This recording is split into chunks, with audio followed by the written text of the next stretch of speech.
Hello everyone, myself Gargi Roy. I am the Assistant Professor of Electrical Engineering Department of JIS College of Engineering. Today I am going to discuss about the subject Illumination Engineering, and my topic is laws of illumination. For this topic, some prerequisites are terms related to the photometry. Photometry means the measurement of the illumination level. So first of all, what is illumination? Illumination is denoted as E. Illumination means it is a property by which human eye can recognize any object. And E equal to F by A. F means luminous flux and A equal to area. So E equal to F by A. Another terms of photometry are luminous flux, luminous intensity, luminance, etc. These terms are very important for further proceed of this subject. So first, course objective.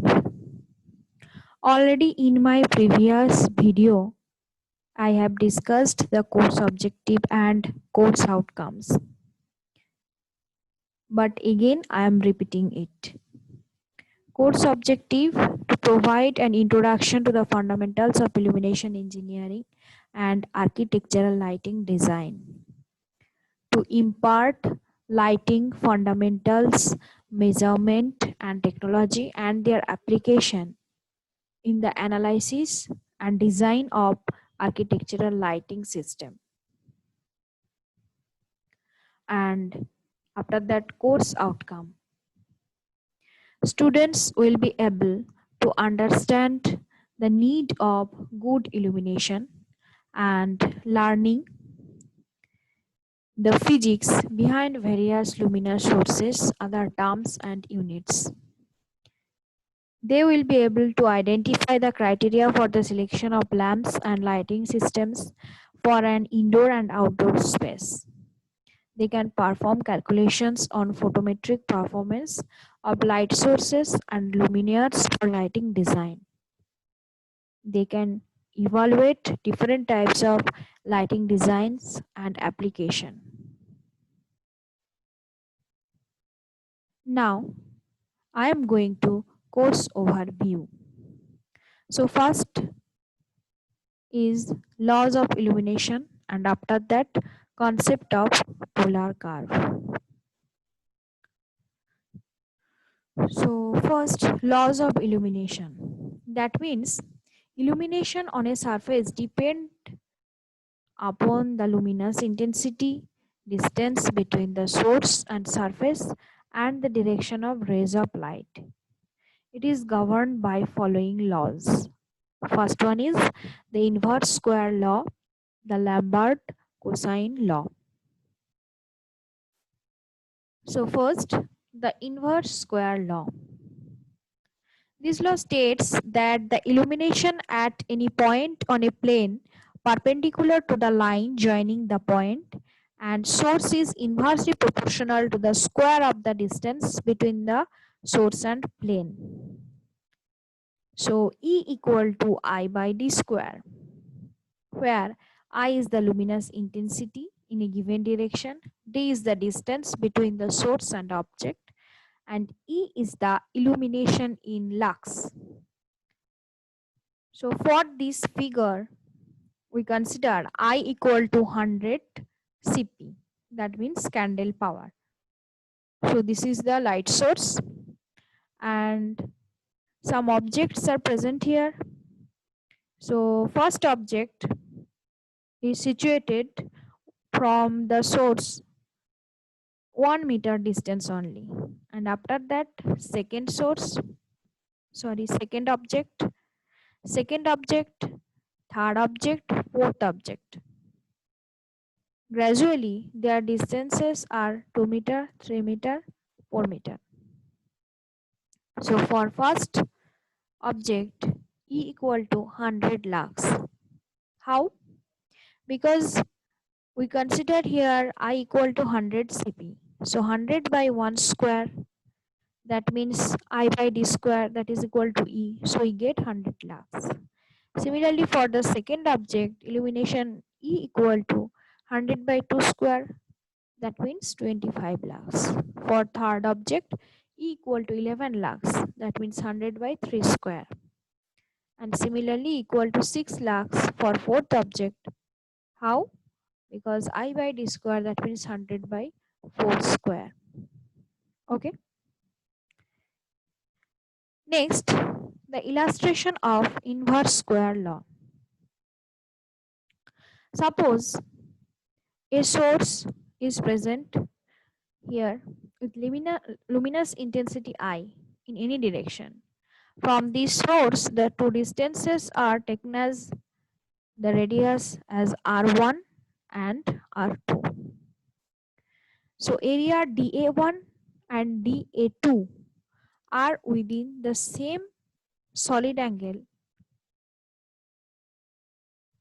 omega with same distributed luminous flux phi. Area dA1 at R1 receives the same amount of luminous flux as area dA2 at R2 as a solid angle at the same center.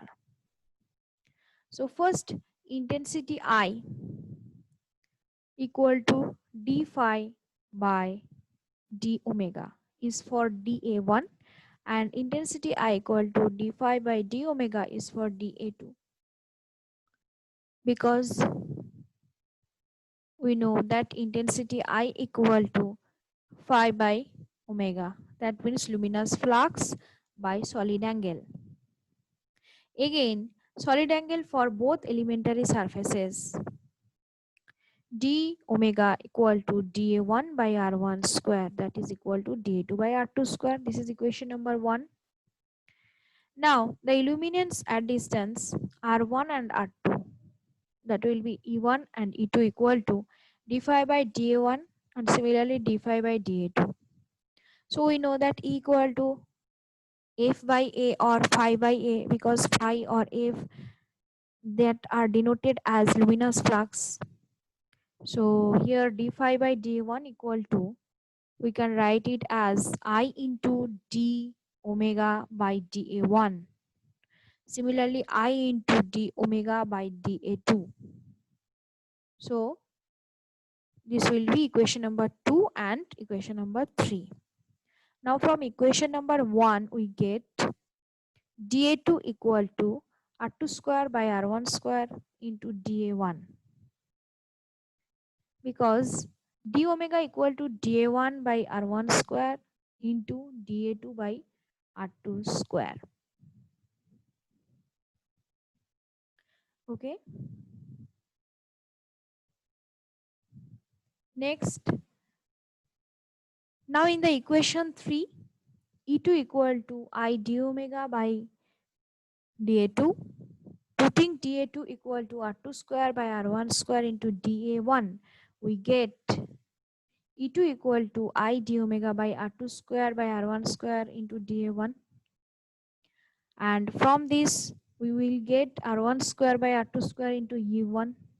So E1 by E2 equal to R1 square by R2 square, right? This indicates the well-known inverse square law relationship for point source. It is seen that illuminance varies inversely as the square of the illuminated point from the source. If the light source is not a point source, then we can assume this large source as the summation of many point sources. This relationship can be applied to all light sources. Okay. Next, Lambert's cosine law.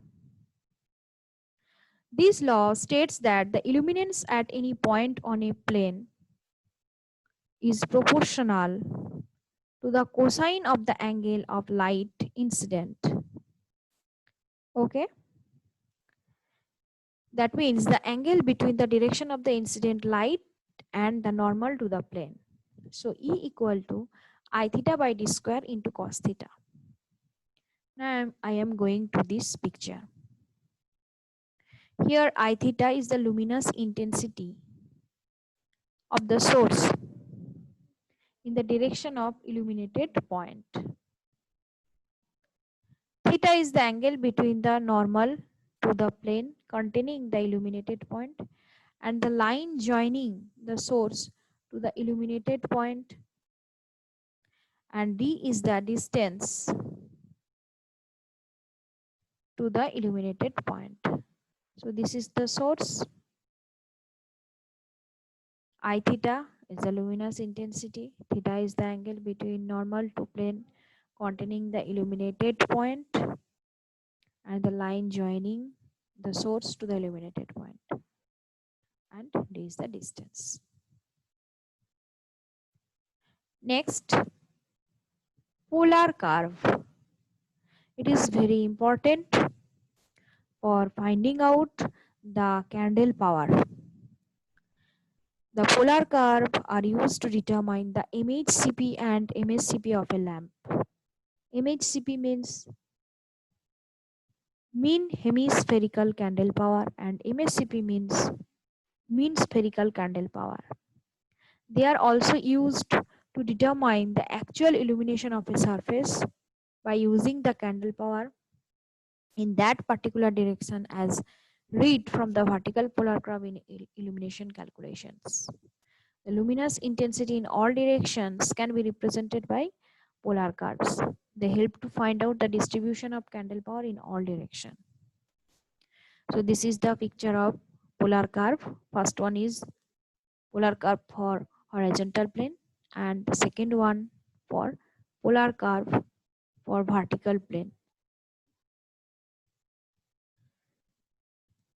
Okay. Next, application. Polar curves are used to determine MHCP and MSCP, mean hemispherical candle power and mean spherical candle power. Then actual illumination of the surface with the help of this curve. Next, the photometric graph provides a visual guide to the type of light distribution produced by the luminaire, that is wide, narrow, direct, indirect. Next, I am going to the workout examples.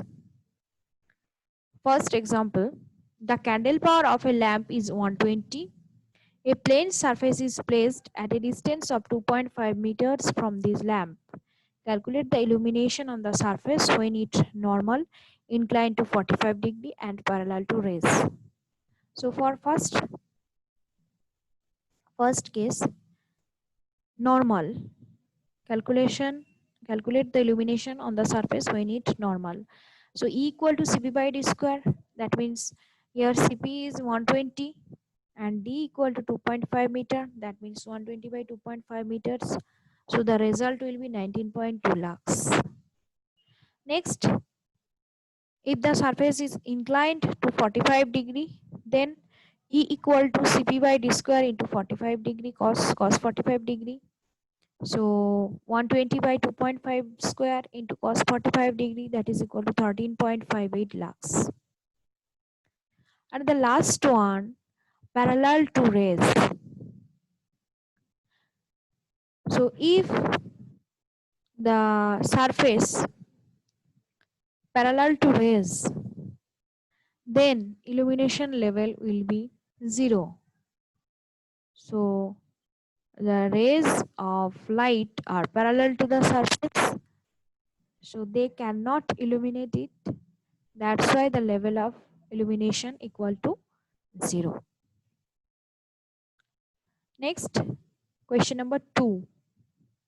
Derive the relation to find the illumination at any point on the plane surface due to light source suspended at height h from the plane surface.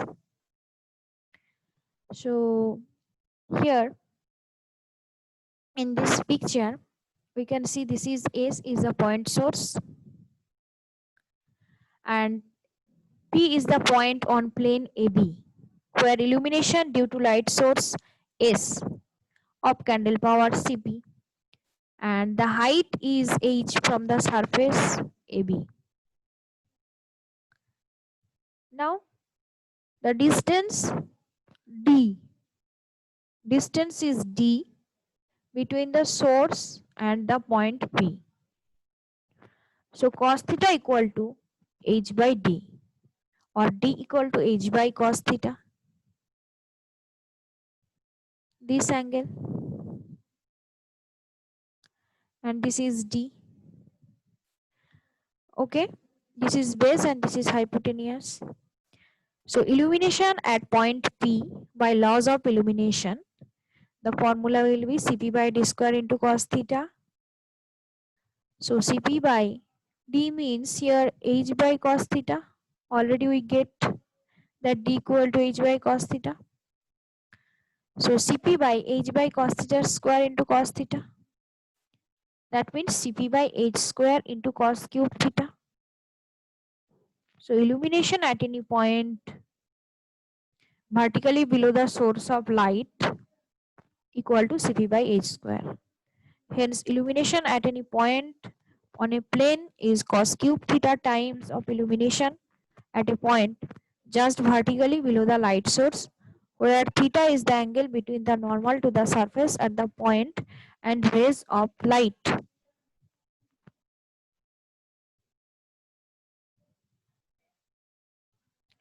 Next, example 3.